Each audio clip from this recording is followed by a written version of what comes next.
এইকণ কৰোণা আপোনালোকে লাভ কৰিছোঁ যাতে আপোনালোক ভক্তিভাৱ পোৱা নিবেদন জনালোঁ। ইতিমধ্যে আমি আহি আছোঁ ইতিমধ্যে আছোঁ ৰাখিছোঁ আপোনাৰ সকলো ভক্তিভাৱ বাহিৰৰ ভিতৰত এই সকলো ৰাস্তা সচেতনতা যি কুসুমত নিবলৈ নাহিটো কৰিছে এইটো নাহিটো কৰিছে তোমাৰ অবিহনেতো সকলো আমাক ভাল ভালদৰে সহায় কৰি আছে। তাৰ কাৰণে আমি জীয়াই অনুভৱ কৰোঁ। গতিকে এই ভাৱৰ প্ৰসাৰ তোমাক দিছে একান্ত সাধু আয়োজকৰ সংগ দিছা জগন্নাথন ধৰ্ম পালন কৰা তুমিয়ে কৰোণা কৰি আছা চব তোমাৰ আমাৰ নিজেই বুলিবলৈ কোৱা নাই। তুমি আমাক আমি নাচি আছি জগতৰ সকলো ভিতৰতে তুমি আছা ভাল তুমি বেয়া তুমি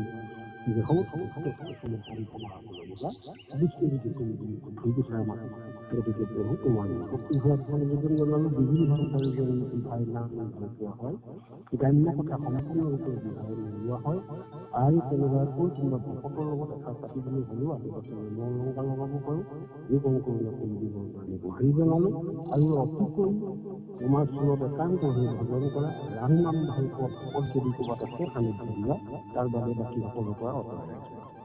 মাধৱৰ মাজত কৃষ্ণ কৃষ্ণ কৃষ্ণ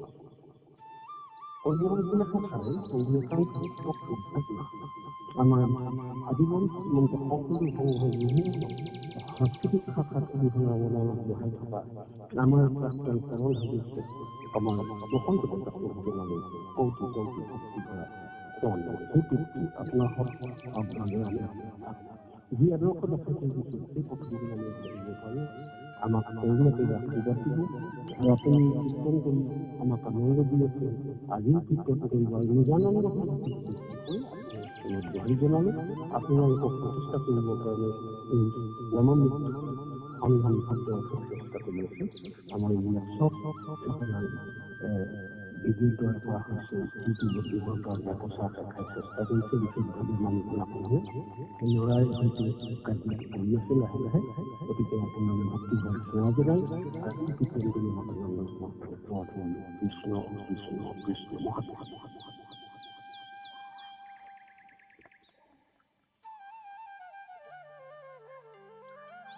দাদা কৃষ্ণ জয় কৃষ্ণ শংকৰ জন্মা জন্মান্তৰ সমাগত নাম সংবিষ্টা আমাৰ সবাৰ পৰম গুৰুত্বপূৰ্ণ শিক্ষা পৰিচালনা কৰিছিল ভাতি মূল্যপাত মুখ্য কৰি এই মহাবিষ্ট প্ৰজন সিদ্ধাত্মা শ্ৰীচৰণলৈ আমাৰ নিবেদন কৰিছিল আৰু আপোনাৰ মহাপুৰুষৰ হিচাপে আমাক যি বাৰ্তা যি আজ্ঞা কৰিছে এয়া আজ্ঞাপৰ ভক্তি সন্মান জনাই আমিও আগবঢ়া হৈছোঁ আপোনাৰ সদায় ৰক্ষা কৰিবৰ কাৰণে। কৃষ্ণ কৃষ্ণ কৃষ্ণ হৰি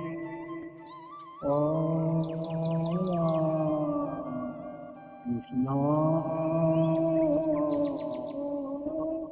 শংকৰ গুৰু হৰি নাম ৰাম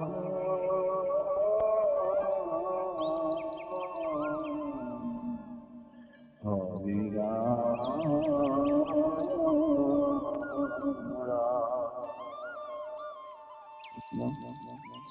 আমি সংখ্যা হৈছে 1,7,9,1,79 কৃষ্ণ আৰম্ভ বুলি আহিছিল। কৃষ্ণ ৰাম সদানন্দ আত্মা চৈতন্য যিহেতু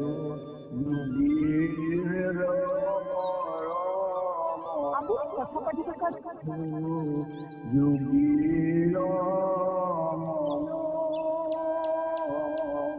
এতে কেতে ৰাম পদে পৰ ব্ৰহ্ম ৰূপৰ ব্ৰহ্ম ৰূপক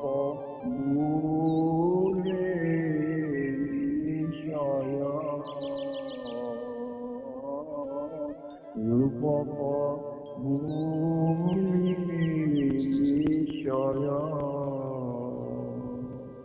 কৃষ্ণ মাধৱ মাধৱ মাধৱ আমাৰ আজন্ম সেৱাৰ চলি নামনি সন্ধানী সমবেত হোৱা আমাৰ পথত বা সঞ্চালক বা প্ৰতিমুক্ত কৰি সমস্ত ভক্তি প্ৰেমী দৰ্শকে আহিবা পাইচৰণলৈ আমাৰ সেৱা জনাইছোঁ। মহাপুৰুষ কৃপাল সাধক গুৰুজনে আমাক প্ৰভু কৃষ্ণ কৃষ্ণ গুণনাম প্ৰভু ভগৱন্তৰ নাম প্ৰতিটো নামৰে একোটা গুণ আছে। কেনেকৈ সেই নামটো হৈছে তাৰ অন্বয় আমাক দেখুৱাই গৈ আছে। এতিয়া কৃষ্ণ কৃষ্ণ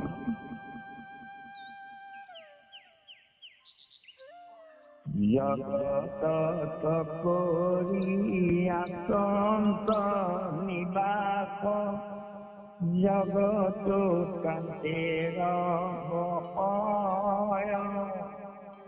একে কান্ত বুলিবা পুৰিব নামৰ ইটো অন্যয়। এই বাসুদেৱ এই নামটোৰ অৰ্থ অন্যয় হৈছে জগত কৰি আচন্ত নিবাস জগত কান্তে বসয় অৰ্থাৎ এই জগতখনৰ অন্তৰ্যামী ৰূপে আত্মা ৰূপে তেওঁ বাস কৰি আছে। গোটেই জগততে তেওঁ আত্মা ৰূপে আছে। আকৌ দ্বিতীয় কথাটো হ'ল যে জগতখনো আকৌ তেওঁতে থাকে। যেনেকৈ ব্ৰহ্মাই ভগৱন্ত কৃষ্ণক স্তুতি কৰিছে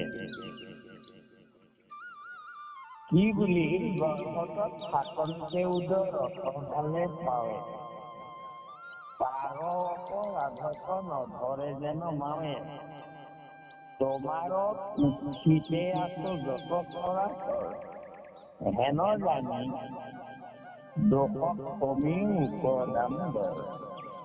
প্ৰভু সন্তানে ব্ৰহ্মাই তাৰমানে নিজে উৎসাহ কৰিবলৈ গৈছিলে।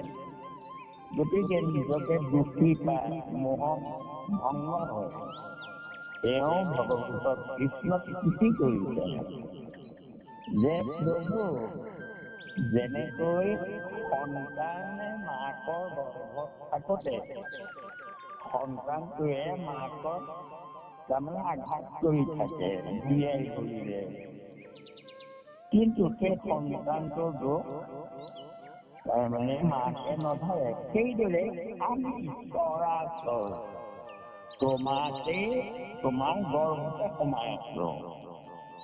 সেই কথাটো তাৰমানে কৈছে এতিয়া যে তেওঁ ভগৱন্ত সকলোতে বাস কৰি আছে, সকলোৰে হৃদয়ত থাকে। আকৌ এই গোটেই জগতখন তেওঁৰ গৰ্ভতে থাকে, তেওঁতে জগতো বাস কৰে, তেওঁ জগতত বাস কৰে আৰু জগতখন আকৌ তেওঁ বাস কৰি থাকে।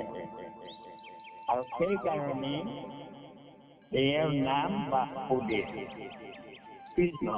কৃষ্ণ আপুনি বেছি পাছলৈ গুচি গ'ল, বেছি পাছলৈ গুচি গ'ল। আমি সদানন্দ আত্মাটো চাব লাগিছিলে। কৃষ্ণ সদানন্দ আত্মাৰ পৰা হ'ব লাগিছিলে।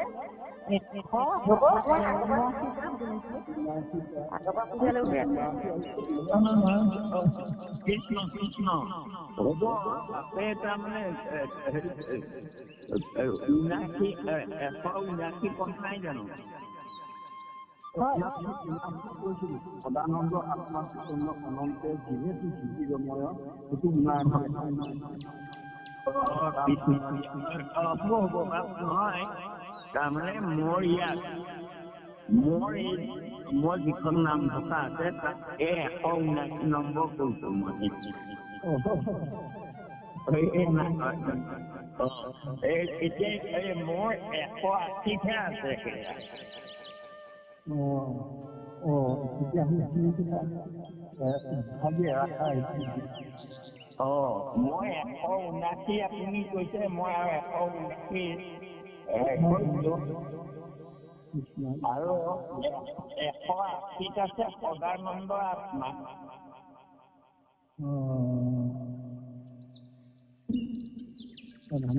চৈতন্য চিন্তা আমি যিহেতু সদায় ৰমানন্দ জগত। এতিয়া আপুনি সেইজনা পঢ়িছিলে নেকি? হয়, সদানন্দ আত্মা আৰম্ভ কৰিছিল, সেইটো 179 আছিলে। কৃষ্ণ বাৰু হ'ব।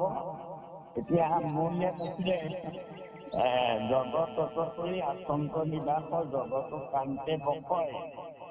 এইজনা এইজনা কিমান হৈছে আপোনাৰ তাত? 181 আছে। হয় নেকি? বাৰু ঠিকে আছে তেতিয়া বাৰু। এয়া আপডেট হৈ আছে আৰু মই এতিয়া সেই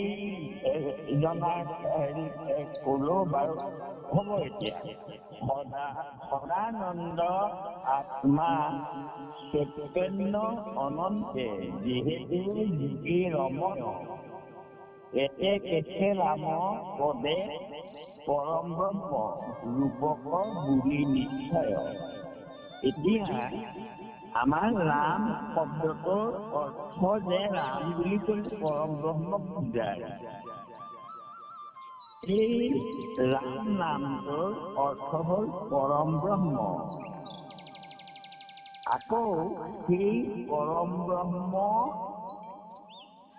লীলাই অৱতাৰ ধৰাৰ কাৰণে তেওঁ ৰঘুপতি ৰামো হ'ল, দাশৰথী ৰামো হ'ল। আকৌ সেই পৰম ব্ৰহ্ম ব্ৰহ্মপদে শুদ্ধ জীৱক কয়।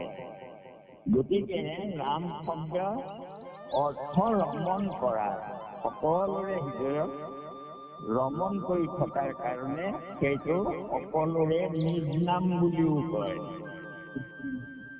যেই কি নহওক, এতিয়া আমি চিধি ভাবিবলগীয়া মানে অৰ্থটো হ'ল যে ৰাম মানে পৰম ব্ৰহ্ম আৰু দশৰথী ৰাম নহয়। কাৰণ ৰাম জন্ম হোৱাৰ আগতেই তাৰমানে নাম আছে।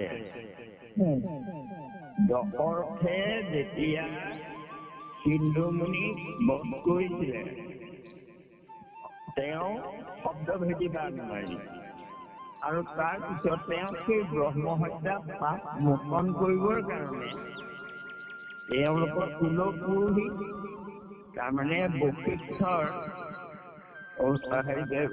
ওচৰলৈ বিচাৰি গৈছিলে। আৰু কিন্তু তেওঁ বশিষ্ঠ তেতিয়া নাই আশ্ৰমত, তেওঁ ক'ৰবাত তপস্যা কৰিবলৈ গৈছিলে। তাৰপিছত তেওঁৰ পুতেক আছিলে, মই নামটো পাহৰি গৈছো দেই। তাতে পুতেকে দশৰথক তাৰমানে প্ৰায়শ্চিত্ত কৰি দিলে।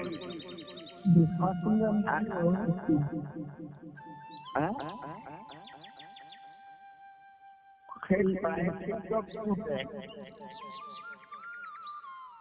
তাৰমানে বশিষ্ঠ আহি পালেহি, পোৱাৰ পিছত ক'লে যে পিতা, আমাৰ ৰজা এনেকে ব্ৰহ্ম হত্যা পাপ হ'ল, অজানিকে কৰিলে পাপ। গতিকে এতিয়া ব্ৰহ্ম হত্যা পাপ মোচন কৰিবৰ কাৰণে তেওঁ আমাৰ ওচৰলৈ আহিলে আশ্ৰমলৈ, আপুনি নাই। গতিকে মই প্ৰায়শ্চিত্ত কৰি দিলো। তেতিয়া ক'লে তুমি কেনেকৈ কৰিলা বাৰু প্ৰায়শ্চিত্ত? বোলে মই 3বাৰ ৰাম বোলালো,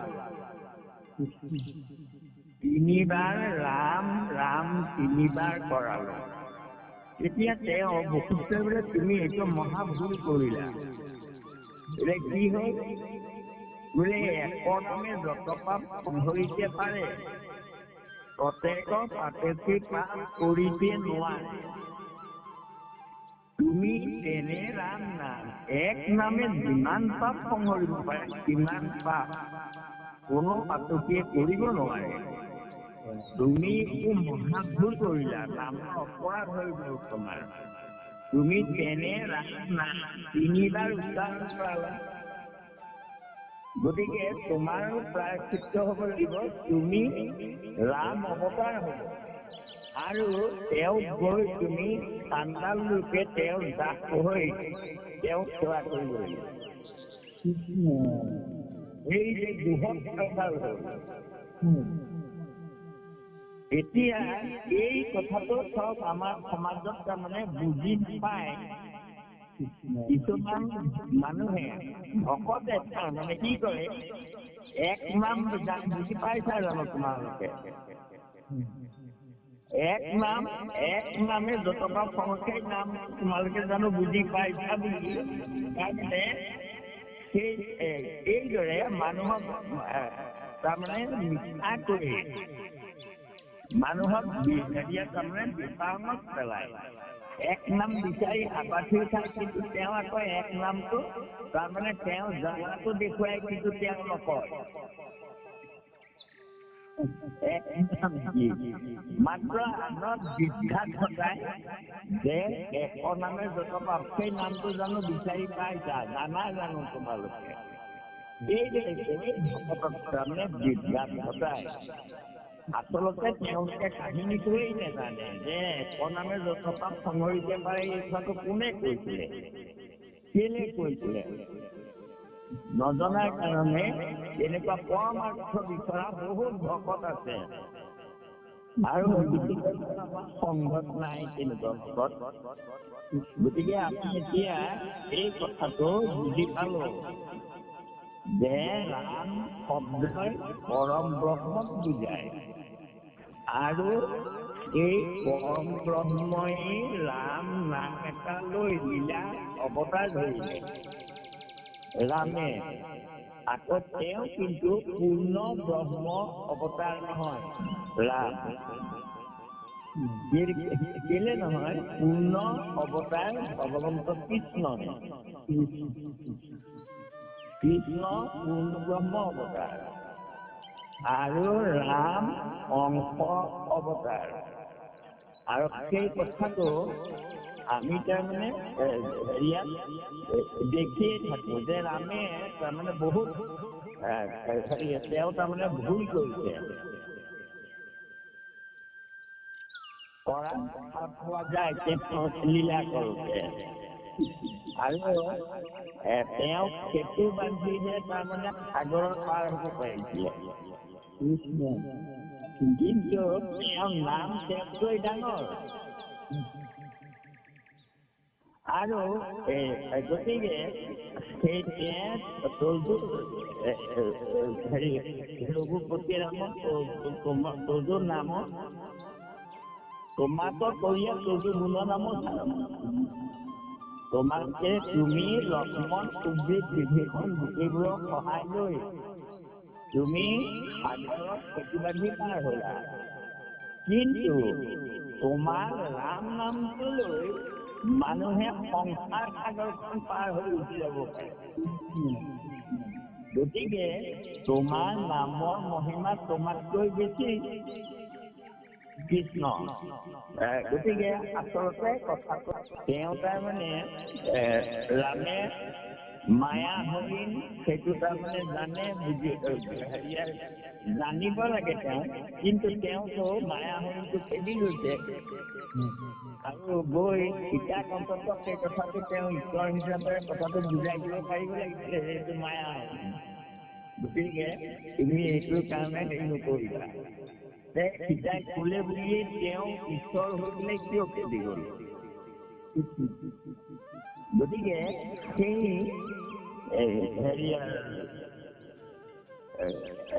কথাটো যদিও মহাপুৰুষ শব্দটোৰ অৰ্থ যদিও কথাটো লিখা আছে যে সীতাৰ তাৰমানে কথা শুনি পেলাই তুমি খেদি গ'লা। মিছা মায়া হৰিণটো খেদি পেলাই কেলে যাব? তেওঁতো ঈশ্বৰ, তেওঁতো জানে। গতিকে এই তেনেকুৱা কথাবোৰ তাৰমানে গতিকে এতিয়া কথা হ'ল যে ৰাম দশৰথী ৰাম মোক তাৰমানে এজন ভকতে বহু ভকত মানে বৰ পণ্ডিত তেওঁ ত্ৰিপুল এমে তেওঁ তাৰমানে মোলে আজি 2 মাহৰ আগত 2খন তেওঁ লিখা কিতাপ পঠাই দিছে বৰ সুন্দৰ হেৰিয়াৰ পাণ্ডিত্য আছে মানুহজনৰ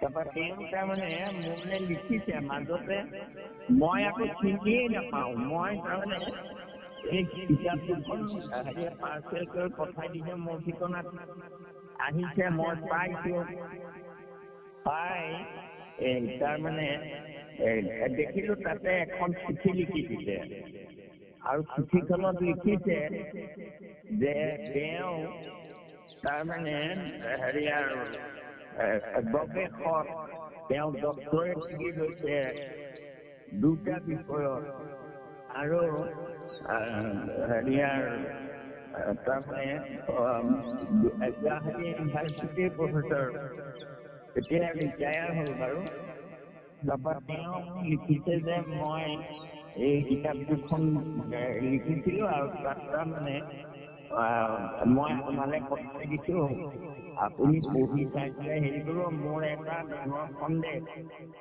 আৰু সেই সন্দেহটো আপুনি তাৰমানে মই বহু মানুহক তাৰমানে প্ৰশ্ন কৰিলো পণ্ডিতক কিন্তু কোনেও মোক তাৰমানে তাৰ উত্তৰ নিদিলে কোনেও ৰেচপন্ড নকৰিলে মোৰ সন্দেহটো গতিকে মই আপোনালৈ এই কথাটো মই লিখি দিছো মোৰ এই কিতাপখনৰ এখন কিতাপৰ তাৰমানে দ্বিতীয় খণ্ডত মই সেই সন্দেহৰ প্ৰশ্নটো দি দিছো আৰু সেই প্ৰশ্নটোৰ উত্তৰ আপুনি মোক দি কৃতাৰ্থ কৰিব এনেকৈ তাৰমানে লিখি দিলে তাৰপিছত মই চালো প্ৰশ্নটো তাৰপৰা চাই পেলাই তেতিয়া তেওঁলৈ মই তাৰমানে ফোন কৰিলো যে হেৰি বা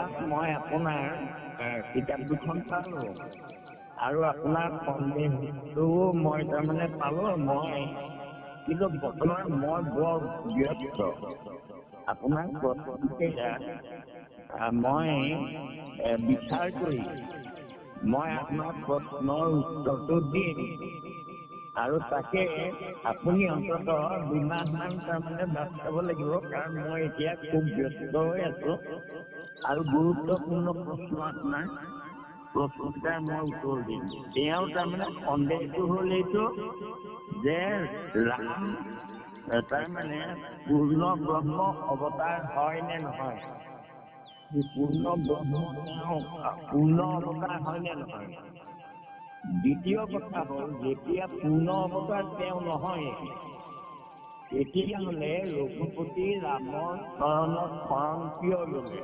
মহাপুৰুষে কৃষ্ণতহে শৰণ ৰাম ৰঘুপতি ৰঘুনন্দন তোমাৰ চৰণে ললো শৰণ ৰামৰ চৰণত শৰণ লৈলো মানৱী জনম সাফল কৰিলো এতিয়া ৰামৰ চৰণত কিয় শৰণ লোৱা হ'ল মহাপুৰুষৰ কিয় কৰিলে এইটো শংকৰদেৱে মাধৱদেৱে ৰামক তাৰমানে ইমান গুৰুত্ব কিয় দিলে তেওঁৰ প্ৰশ্নটো তাৰমানে সেইটো প্ৰশ্ন যে তেওঁ পূৰ্ণ অৱতাৰ কৃষ্ণ অৱতাৰ হৈ তাৰমানে কথা কৰিছে গতিকে এতিয়া সেই হেৰিয়াত ৰামৰ দিনততো তাৰমানে হেৰিয়াত ৰামক শৰণ ললো বুলি মহাপুৰুষে কিয় ৰঘুপতিক শৰণ ললো আৰু এই হেৰিবোৰ তাৰমানে কিয় কৰিলে শংকৰদেৱে মাধৱদেৱে দুয়োজনে তাৰপিছত মই যেনিবা তেওঁৰ সেই প্ৰশ্নৰ উত্তৰটো মই এতিয়া হেৰিতে উলিয়াই দিলো দিয়া নাই পঠোৱা নাই মই তেওঁলৈ মই লিখি আছো আৰু এই সামৰণি মৰা নাই লিখনিটোত আজি কমপ্লিট কৰি পেলাই দিম আৰু তাৰমানে হেৰি আৰু এনেই মই আপোনালোকক কথাটো জনাই থৈছো বাৰু মই তেওঁক কি উত্তৰ দিছো তেওঁলৈ মই লিখিছো যে আমাৰ মহাপুৰুষ দুয়োজনে তাৰমানে ৰাম নাম তাৰমানে ৰাম যে হেৰি নহয় পূৰ্ণ অৱতাৰ নহয় সেই কথাটো আমাৰ মহাপুৰুষ দুয়োজনে উল্লেখ কৰিছে মাধৱদেৱে তাৰমানে আদি কাণ্ডত কৈছে প্ৰথমতে কৃষ্ণক নমস্কাৰ কৰি লৈ পেলাইহে তাৰমানে তেওঁ আদি কাণ্ড ৰামায়ণ তাৰমানে ৰচনা কৰিছে আৰু মহাপুৰুষ আৰু তেওঁ তাৰমানে তেওঁৰ লিখনিত কৈ দিছে যে 4টি অংশে ৰাম অৱতাৰ হৈছে আৰু মহাপুৰুষ শংকৰদেৱেও ৰাম বিজয় নাটত তাৰমানে সেই কথাখিনি বিশ্বামিত্ৰৰ সন্মুখত বচন দিছে যে তুমি ৰামক চিনি নোপোৱা ৰাম 4 অংশে আহি তাৰমানে ভগৱন্তৰে অৱতাৰ এওঁলোক 4 ৰূপে অৱতাৰ হৈছে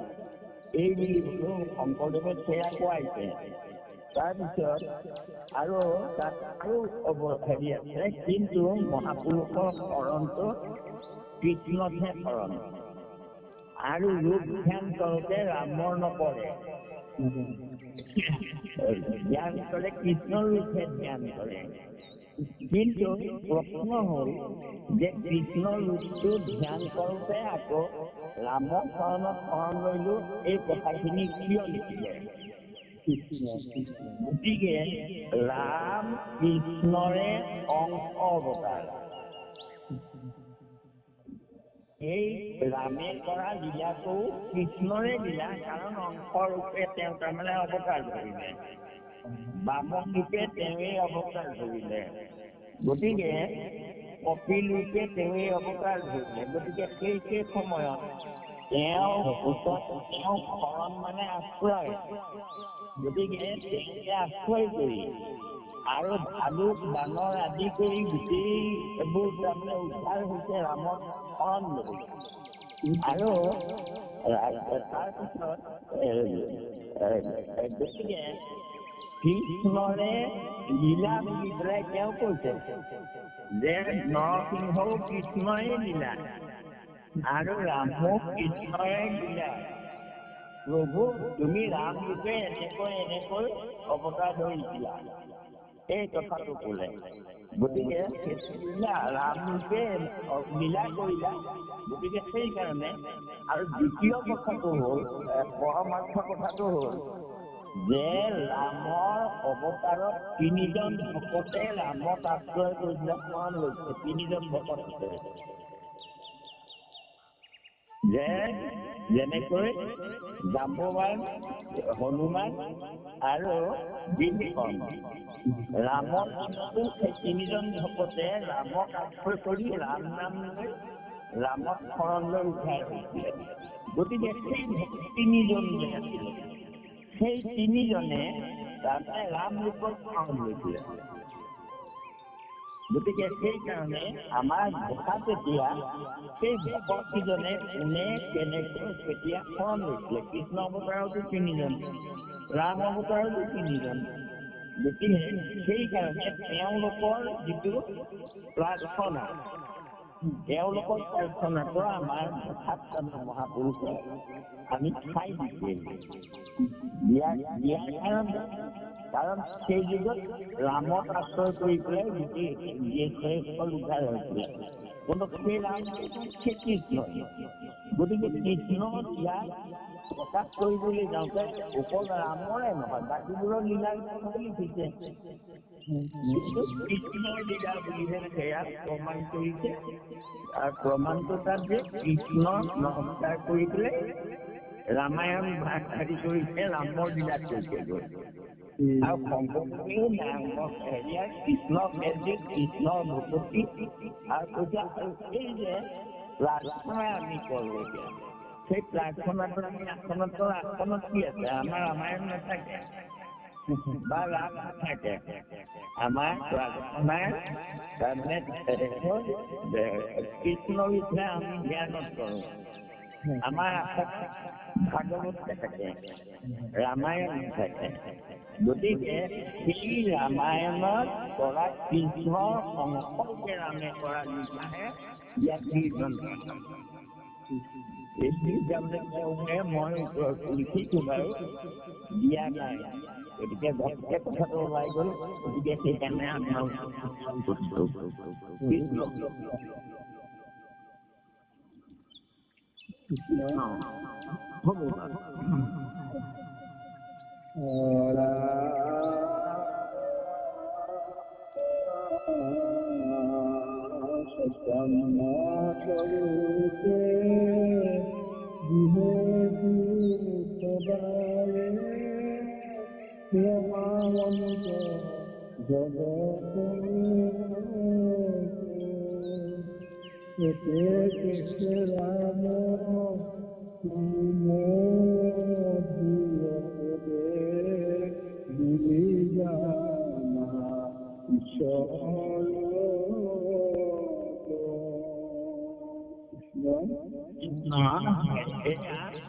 চৈতন্য স্বৰূপে যিহেতু সদায়ে ৰমা অন্তৰ জগতত তাৰমানে আত্মাৰাম এই নিজ নাম বুলিও কয় তাৰমানে ৰামক গতিকে ৰমা অন্তৰা তাৰমানে ৰমণ কৰি থাকে কাৰণে দেহ সেই পূৰ্ণ ব্ৰহ্ম ভগৱন্তৰে অংশ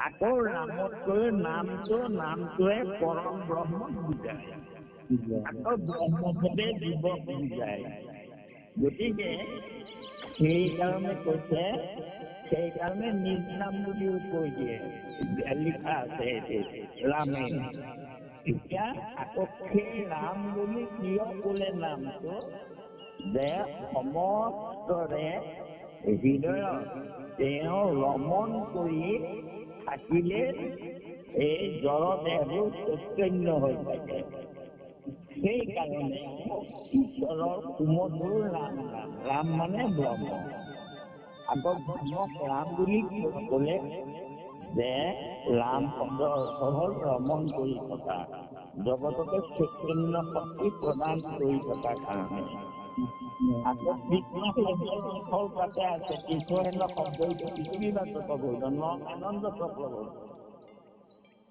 অৰ্থাৎ কৃষ্ণ শব্দৰ অৰ্থ একেটাই কৃষ্ণ পূৰ্ণ ব্ৰহ্ম জীৱক চৈতন্য শক্তি প্ৰদান কৰি আনন্দময় কৰি থাকে কাৰণে কৃষ্ণ নাম গতিকে অৰ্থ একেটাই সেই মূল বস্তুটো হ'ল পৰম ব্ৰহ্ম কৃষ্ণ কৃষ্ণ জগততে কৰি আসন্তে নিবাস জগতৰ কান্তে একে তাংক বুলি বাসুদেৱ নামৰ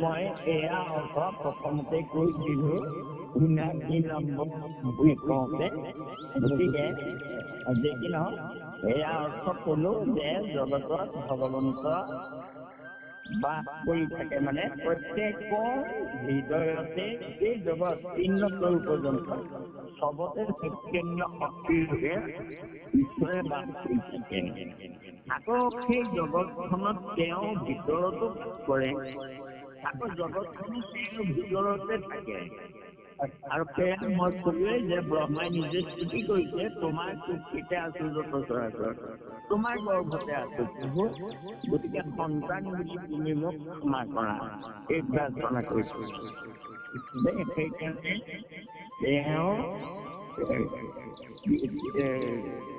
কি ক'লে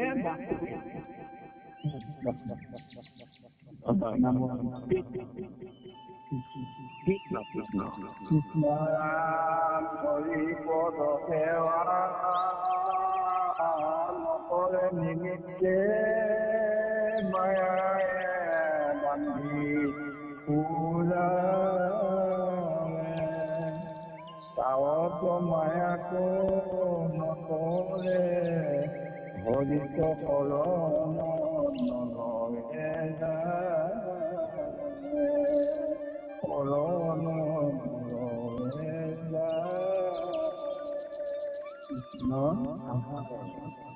এয়াই আটাইতকৈ পৰমাৰ্থ কথা। এয়া হৰি পদ সেৱা নকৰে নিমিত্তে মায়াৰে বান্ধি ফুৰাব। হয়, মায়াই আমাক বান্ধিব পাৰে কেতিয়ালৈকে? যেতিয়ালৈকে হৰিৰ পদত আমি সেৱা নকৰোঁ, শৰণ নলওঁ, তেতিয়ালৈকে আমাক মায়াই বান্ধি ফুৰে। তাৱত মায়াক নকৰে হৰিত শৰণ নলয়ে যাৱে। যেতিয়ালৈকে হৰিত শৰণ লোৱা নহয়, তেতিয়ালৈকে মায়াক কৰিব নোৱাৰে। এতিয়া প্ৰশ্ন হ'ল এইটো যে চাব, মায়াই হৰি নাম জনা পদে মায়া দেৱীক তাহাঁত কৰে মৰ্দন। মায়াক মৰ্দন কৰিব পাৰে মাত্ৰ ভগৱন্তই। মায়াই মৰ্দন কৰিব পাৰে। মায়াই তাৰমানে মায়াক মৰ্দন কৰিব পাৰে ভগৱন্তই। তাৰমানে সেই কথাটো এতিয়া চাব, মায়া বুলি কওঁতে আমাক কিহক বুজায়? মায়া শব্দৰ অৰ্থ হ'ল পঞ্চ ভৌতিক বেনটো দেই। কাৰণ আমাৰ ভাগৱতৰ ২ নম্বৰ শ্লোকত, ভাগৱতৰ ২ নম্বৰ শ্লোকত মায়াৰ জ্ঞান আমাক দিছে।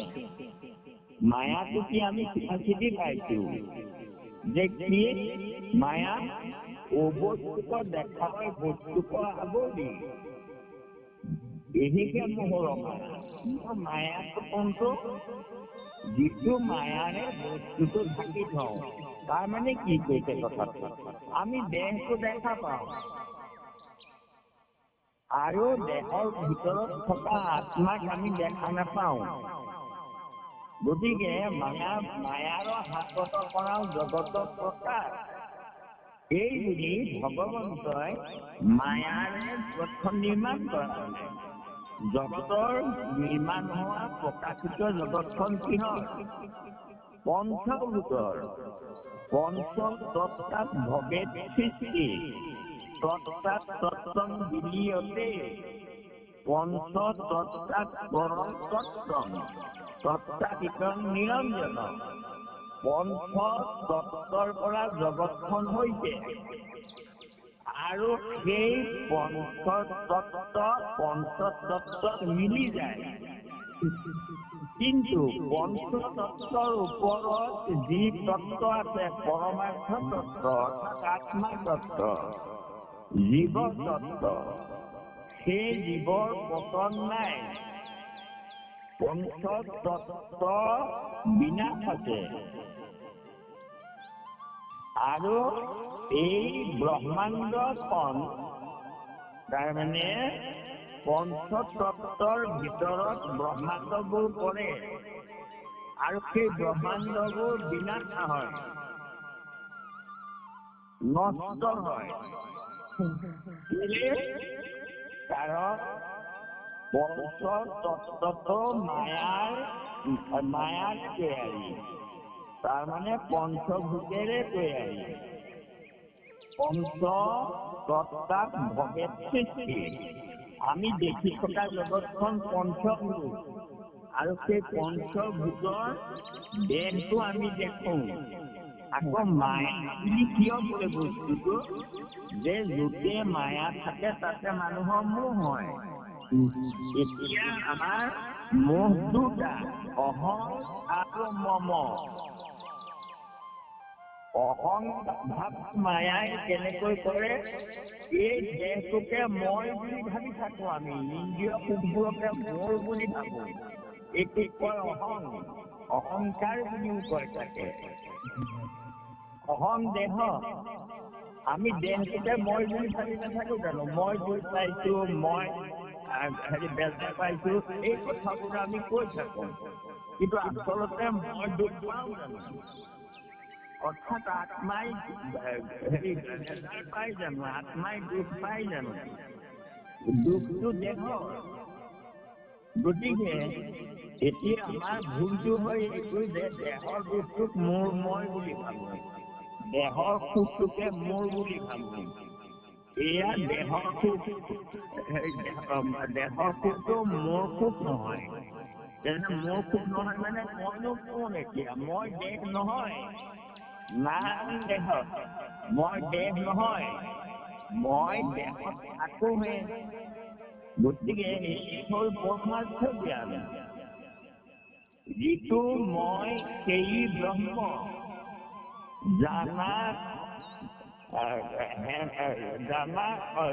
যিটো ব্ৰহ্ম সেই মই, হেন মানা মনে।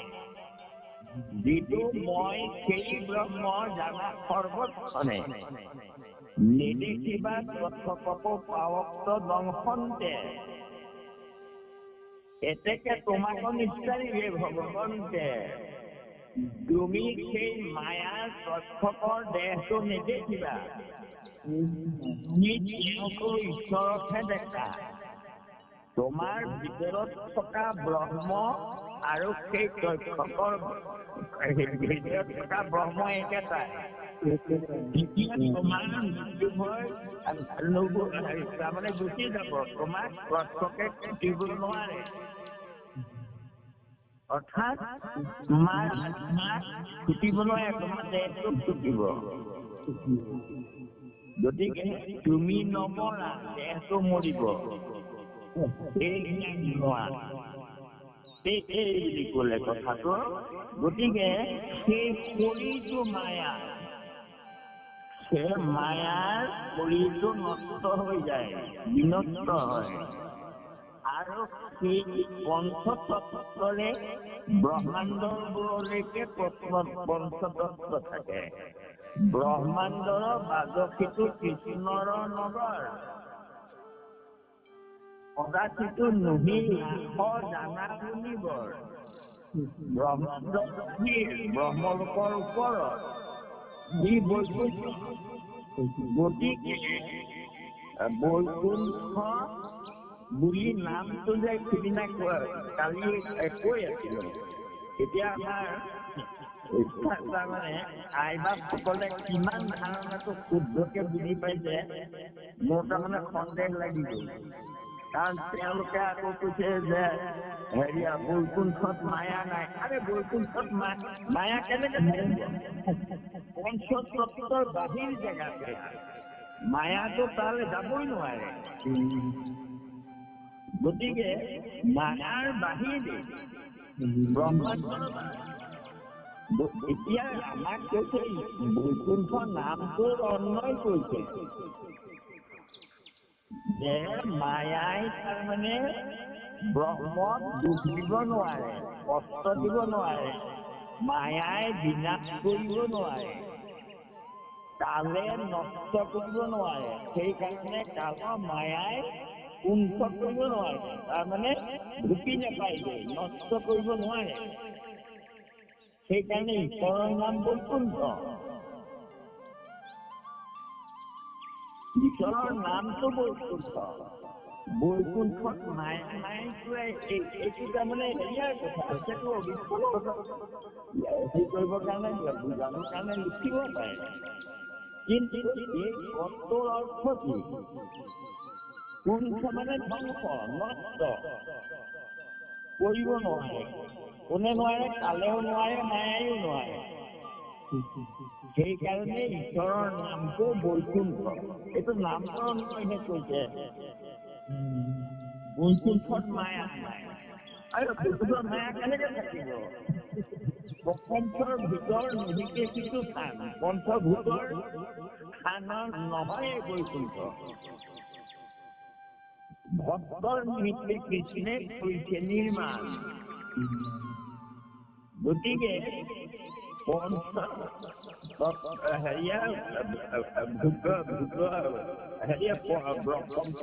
তাত নায়েই। পঞ্চভূতৰ বাহিৰত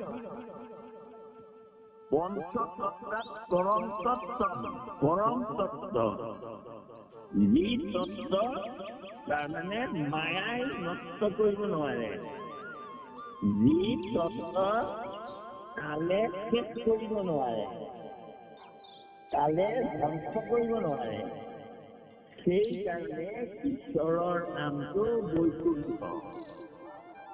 গতিকে সেয়া এতিয়া আমাৰ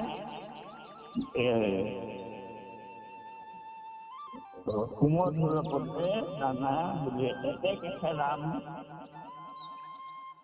হ'ল কৃষ্ণ। আৰু যেতিয়া আমাক হৰি পদসেৱা নকৰে নিমিত্তে, অৰ্থাৎ আমি যেতিয়ালৈকে হৰি চৰণত শৰণ নলওঁ, হৰিয়েহে আমাৰ মায়া নিৰ্মাণ কৰিব পাৰিব। আৰু আমাৰ দেহৰ কথাটোও কৈছে, কি বুলি কৈছে? ঈশ্বৰৰ সৰ্বভূতানাং হৃদয়ে অৰ্জুন তিষ্ঠতি ভ্ৰাময়ান সৰ্বভূতানি যন্ত্ৰৰুহানি মায়া।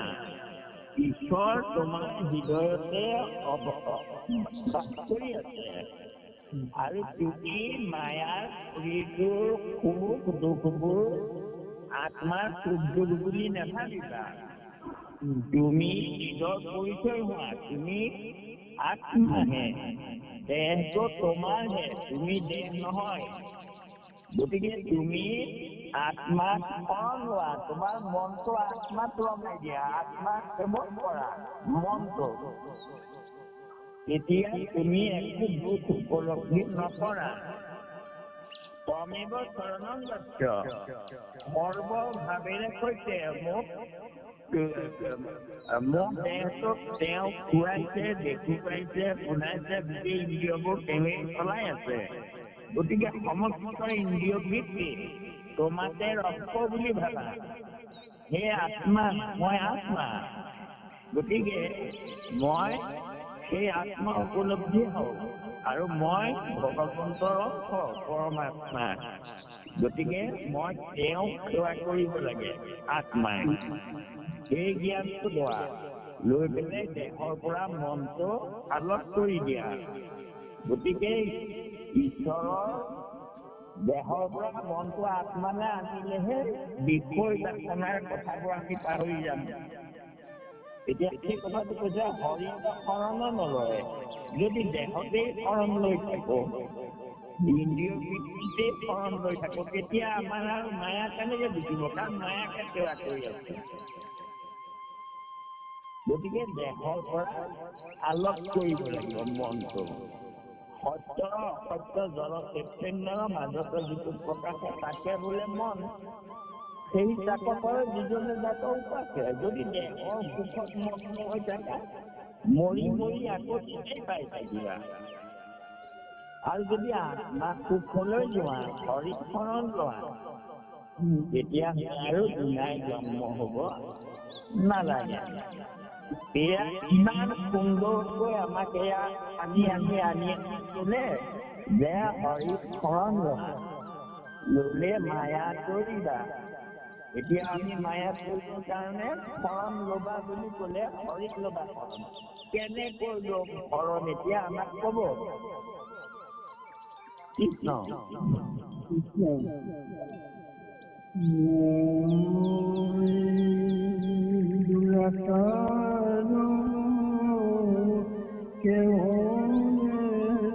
তোমাৰ অপৰাধ নাৰায়ণ খনি লইলা পক্ষী হেৰা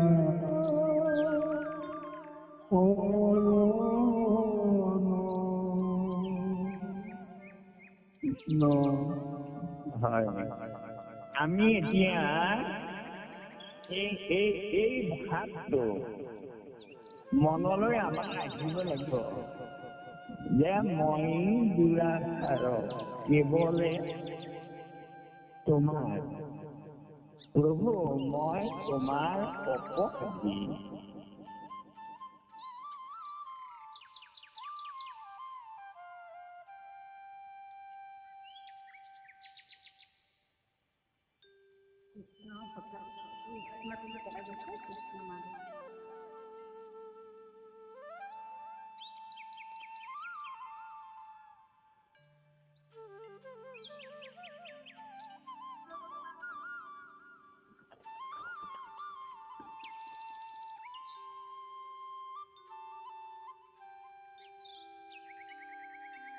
ভাত খাইছে নেকি দেৱবাবু?